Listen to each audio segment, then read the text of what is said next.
ಗದಗ ಜಿಲ್ಲೆಯ ಲಕ್ಕುಂಡಿಯ ಕೋಟೆ ವೀರಭದ್ರೇಶ್ವರ ದೇವಸ್ಥಾನದ ಆವರಣದಲ್ಲಿ ಉತ್ಖನನ ಕಾರ್ಯ ನಡೀತಾ ಇದ್ದು, ಇದುವರೆಗೂ ಕೂಡ ಹಲವು ಪ್ರಾಚ್ಯ ವಸ್ತುಗಳು ಪತ್ತೆಯಾಗಿದ್ದು ಬಹು ಕುತೂಹಲ ಮೂಡಿಸಿದೆ.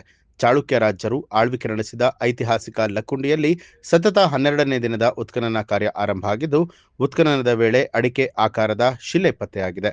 ಗುಂಡಿಯಲ್ಲಿ ಪತ್ತೆಯಾದ ಮುಕುಟಮಣಿ ಆಕೃತಿಯ ಪ್ರಾಚ್ಯಾವಶೇಷ ಅಡಿಕೆ ಆಕಾರದಲ್ಲಿದ್ದು, ಕೆಲ ಭಾಗದಲ್ಲಿ ರಂಧ್ರ ಇರುವಂತಹ ಅಪರೂಪದ ಶಿಲೆಯಾಗಿದೆ.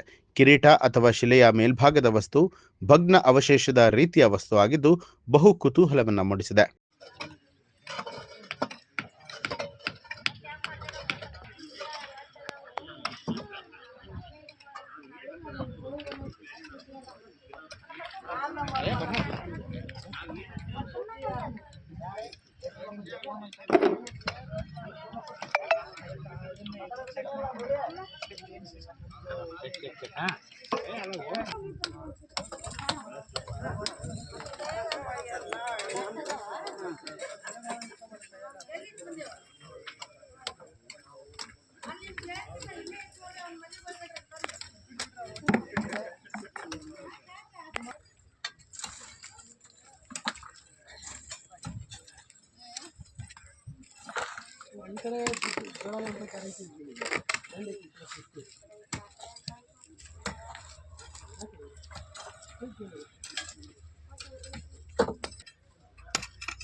ಏನಂತಾರ ಇದು?